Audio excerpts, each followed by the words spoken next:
Hey there, my friends. Have you ever found yourself in a position where you had to let go or fire a client?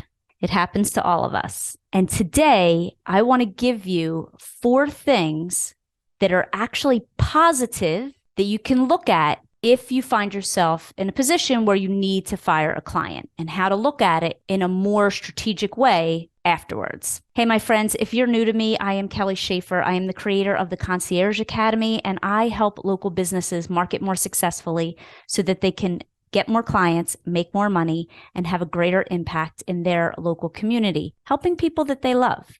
Okay, so today I was in a coaching call with one of my 100K students, and we were talking about the follow-up to her having to fire a client. And so she had shared with me why she needed to let this client go.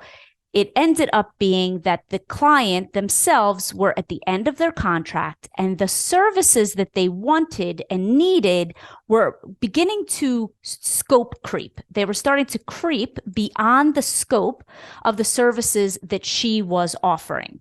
And so I asked her today, I said, okay, so now that you've done that, how do you feel afterwards?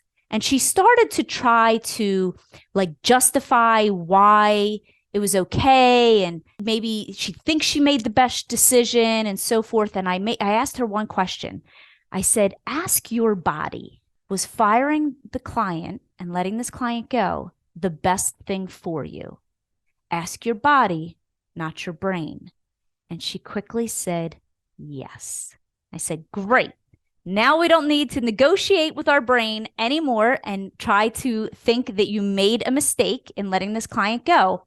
Now let's discuss what you learned from letting this client go and how you can bring that into your future. And so the first thing she said was, it frees up space in my brain, because there was a lot of mind drama and a lot of overthinking and overanalyzing. Should I let them go? Should I not let them go? What if this happens? What if that happens? What if they want more services that are creeping more outside the scope of my business? What if my insurance doesn't cover this? And so she was wasting hours a week lamenting in her own brain about this decision. When she made the decision and was able to lovingly release the client who she loved working with, it was just the services were outside that scope. This freed up space in her brain. The second positive thing that came out of it is it added to her entrepreneurial experience. So now she has an experience where she had something difficult happen in the business. She had to make a difficult decision, and she was able to make that difficult decision. And now she has experience to go back to when something in the future arises again, or perhaps there's another client experience where she has to let a client go. Now she knows she has the skill set and knows how to do that elegantly. The third thing that really came out of it for her, which was a great positive thing, is now she can create new standards within her business in regards to who was a right fit client and who was a wrong fit client. Because this client, when she started working with this client several months ago, they were and seemed to be a right fit. But again, what happened was the services that they needed and the oversight and care that they needed was going outside of the scope of practice and scope of her business, which then made them become a wrong fit client. So knowing this information, she now has more information when she's meeting people about what is a right fit and what is a wrong fit. This way, she doesn't accidentally bring on another wrong fit client that has the same situational needs.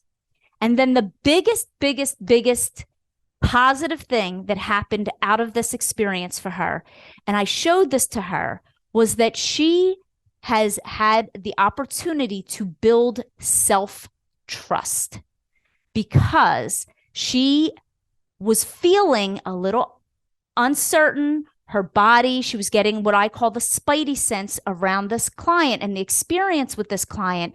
And she trusted her own instincts. And because she trusted her own instincts, she went through and lovingly released this client with grace, and learned from it, she also taught herself that she can trust herself in hard situations. So that is what I wanted to share with you today, because when you find yourself in a position where it feels like it's a hard situation, ask yourself, what can I learn from this situation, and take those learnings into the future of your business. All right, my friends, if this video was helpful, please make sure you hit that like button. Make sure that you subscribe, that you don't miss any other upcoming episodes. And if you're new to the industry, I'm going to put a link below to a free marketing worksheet that will help you go out there and get more clients without having to spend a lot of money on advertising. All right, friends, bye for now.